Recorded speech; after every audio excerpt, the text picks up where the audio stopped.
Pemirsa, anggota DPRD Riau dari fraksi PAN Mardianto Manan menyampaikan pandangan umum fraksi PAN DPRD Riau terhadap rancangan peraturan daerah tentang laporan keterangan pertanggungjawaban atau LKPJ Kepala Daerah Provinsi Riau tahun 2022.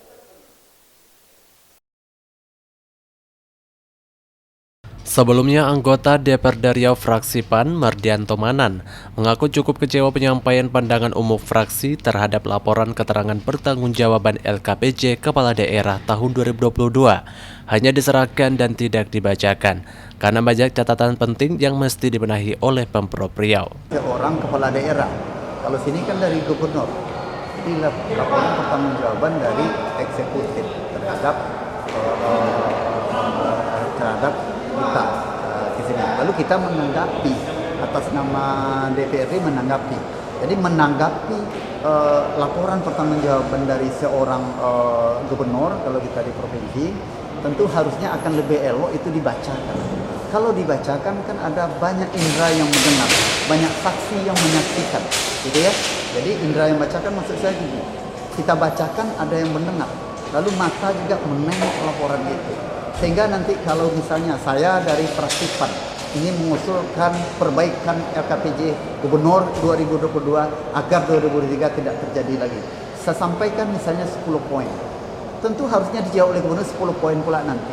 Kalau itu saya bacakan, didengar oleh mata telinga semua OPD yang terkait yang saya singgung, semua dewan yang hadir, semua partai yang ada, semua Forkopimda yang hadir mendengarkan semua.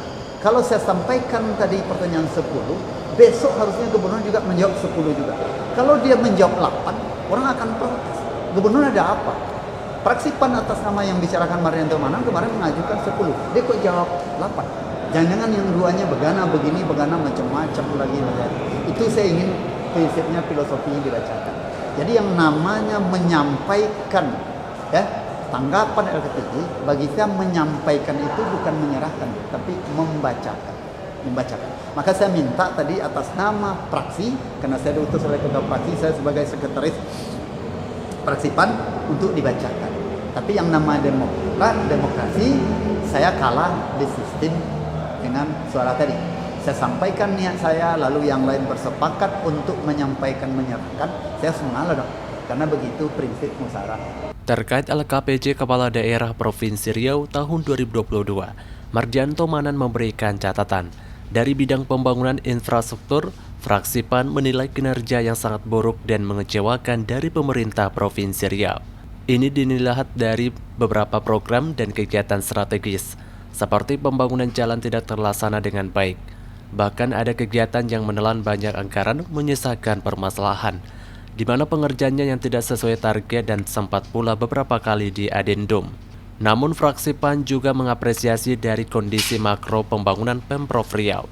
Tahun 2022, Riau bolehlah berbangga, di mana indikator-indikator tersebut menunjukkan kondisi yang lebih baik dari tahun 2021.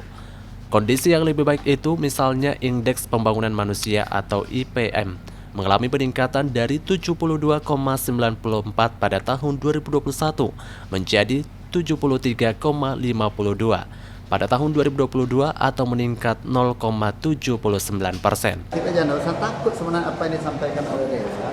Yang pertama saya mengapresiasi Pak Gubernur kita, Pemprov yang sudah menurut saya yang sudah berhasil melakukan kondisi pembangunan makro Provinsi Riau itu oleh hasil yang maksimal.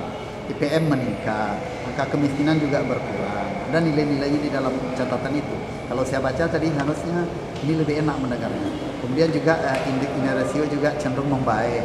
Lalu nilai tukar petani juga cenderung membaik dan sebagainya. Sehingga kondisi makro pembangunan Provinsi Riau ini menunjukkan perkembangan yang positif. Itu dia salah satu catatannya. Yang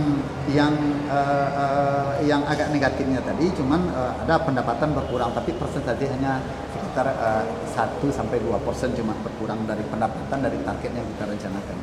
Cuman yang perlu saran kita terakhir tadi dari fraksi PAN sebenarnya kita meminta pada tahun anggaran 2023 ini semua proses-proses pembangunan yang sudah masuk kepada dalam buku litang di APBD tadi dipercepat progres tender dan pembangunan sebagainya. Kenapa? Kalau itu nanti lambat dilakukan akan terjadi lagi pisang berbua 2 kali. Sapi masuk pada lubang sama 2 kali. Contoh, Quran Center sampai sekarang terbengkalai. Berulang-ulang di RTP, di media, di mana saya katakan dulu, saya curiga ini tak ada. Fakta sekarang tidak selesai. Ada juga kadang-kadang orang tak setuju. Kok nih yang apa? Memang fakta sekarang terbukti tidak selesai.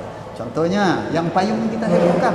Payung yang katanya kualitas nilainya tinggi, tapi robek hanya karena angin yang tidak puting beliung.